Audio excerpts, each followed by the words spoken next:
All right, let's get right into it. We're talking about one of the biggest, well, paradoxes in modern Ireland. It's this incredible story of growth, but also this equally incredible story of demand. You could almost call it a classic battle, the economic engine versus the energy giant. And really, this image just lays out the whole problem perfectly, doesn't it?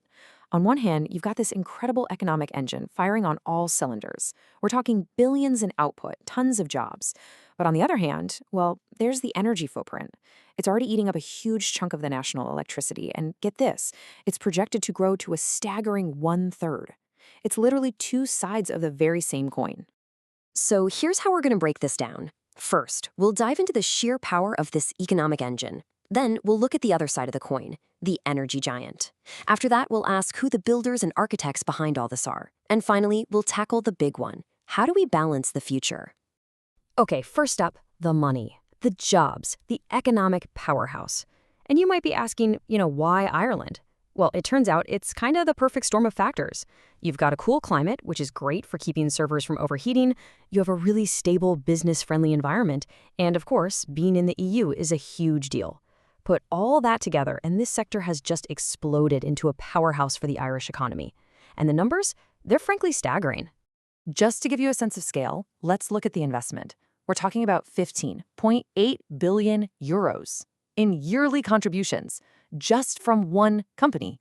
I mean, let that sink in for a second. A number that big from a single player just shows you how crucial this whole sector has become to the national economy. And to put that into perspective for you, that one contribution alone represents about 3% of Ireland's entire GDP. Think about that. That's how deeply woven this industry is into the country's financial health. And it's not a one-off. The big names just keep pouring money in. Take Amazon, for example. Since 2012, they've pumped an extra 11.4 billion euros into the economy. So you see, this isn't just some passing trend. It's become a fundamental pillar of foreign investment in the country. But, it's not just about these abstract billions of euros. This money translates directly into jobs, real jobs for real people. We're talking tens of thousands of them. Everyone from the super specialized engineers who actually run the data centers to the massive teams of contractors and construction workers who are building these things from the ground up. But of course, every engine needs fuel. And folks, this is where the story takes a very sharp turn. The amount of energy this economic powerhouse needs is, well, it's something Ireland has never seen before, and it's putting an absolutely unprecedented strain on the national grid. And what's really crucial here is the speed of this change. Just look at this timeline. Back in 2015, data centers used about 5% of the country's electricity. Okay, a pretty reasonable number. But fast forward to today, that number has exploded to 22%. And the projection for the future? We're looking at around a third of all the electricity in the entire country. This chart really just hammers that point home, doesn't it? This isn't some slow, gradual increase. It's a massive leap. I mean, going from 5% to 22% in less than 10 years, that is just an extraordinary surge in demand from one single sector. And it really makes you wonder, how on earth does a national grid even begin to cope with that?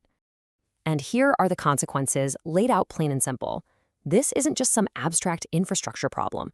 This rapid escalation in power demand is putting huge pressure on the national grid, and it makes hitting those climate targets a whole lot more complicated.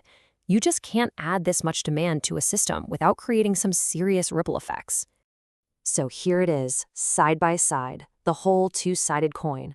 On the left, you've got that undeniable economic engine, billions of euros, tens of thousands of jobs, huge foreign investment. But on the right, you've got the energy giant. It's gobbling up almost a quarter of the nation's electricity, putting a massive strain on the grid, and making those climate goals a lot harder to reach. This right here is the heart of the dilemma. So, this brings up a pretty natural question, right? Who's actually behind this massive boom? I mean, who are the players, the builders, the architects who are driving both the good and the bad? Well, it's pretty much a two-part answer. First, you've got the global tech giants themselves. You know the names. They're the ones who need these massive facilities to power the cloud, to power our digital lives. And then you've got the specialized engineering and construction firms. These are the folks with the know-how, the architects and builders who can actually design and build these incredibly complex structures. So where does all this leave us? Well, we have to look at what's coming next. Because let's be clear, this isn't a problem that's just going to disappear. In fact, every single sign is pointing to this whole dilemma getting even more intense and soon. And here's the key projection you need to know. That 22% figure we talked about from today, well, that's expected to climb to about 1/3, 33% of all national electricity demand. And that's going to happen within just the next few years. Let me say that again. One single industry using 1 out of every 3 watts of power generated in the entire country. And that brings us right back to where we started, looking at this one image that just captures the whole story. The economic benefits, they're huge, absolutely immense, no one can deny that. But the energy costs, the strain on the grid, all those environmental questions, they're growing just as fast, if not faster. And so we're left with the final, crucial question: engine versus giant. Can Ireland actually find a way to keep this powerful economic engine humming, to power its own digital future, without that same engine completely overpowering the national grid and derailing its climate ambitions? That is the €1 billion and maybe the billion-watt question.